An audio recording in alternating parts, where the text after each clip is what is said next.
Spider-Man, Uncle Ben fan theory could be heartbreaking for Peter Parker. Spider-Man's entry into the MCU has been incredibly well received, but where is Uncle Ben? Marisa Tomei has played Aunt May in Captain America, Civil War and Spider-Man, Homecoming, but Uncle Ben has not been seen.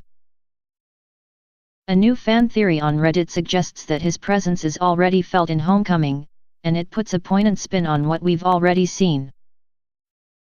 User ScoobyQuinn23 has been 96% upvoted for their Marvel theory, which reads, "So far obviously we haven't seen him, we've only gotten subtle remarks about him, but I think there's a way Peter always carries Ben with him, through his movie references.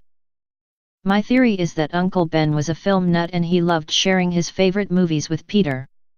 All the references Peter has used so far are all from really old movies that would have come out when Uncle Ben was around 20 based on Aunt May's age. Sure, Peter could have seen all those movies on his own, especially Star Wars, but I've met kids from his generation that have never seen Wizard of Oz or Back to the Future, let alone Aliens or Ferris Bueller. So all these movies made an impact on a young Uncle Ben, some of which he may have even seen in the theater with Peter's father, so he showed them to Peter and Peter loved most of them, but not all of them, judging by his remarks on Footloose. I think this is also why Homecoming begins with a film by Peter Parker. He filmed it knowing he couldn't show it to anyone, so I think he was making it for Ben. Peter found himself right in the middle of the kind of movie Uncle Ben would have loved, so he just had to film it. I can't prove this theory and it really doesn't change anything major.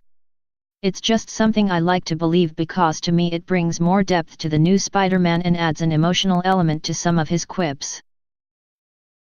Indeed, the pop culture references have become integral to the new Spider-Man's character, with Tom Holland winning huge praise for his performances. Spider-Man will return in a new movie set to shoot this summer, but, as fans will know, the character is in an interesting position following the events of Avengers: Infinity War. He is seemingly amongst the half of humanity that died when Thanos collected all of the Infinity Stones. So while most fans expect him to come back in some capacity, it remains to be seen how and in what form this will happen. Spider-Man: Far From Home is out on July 5, 2019.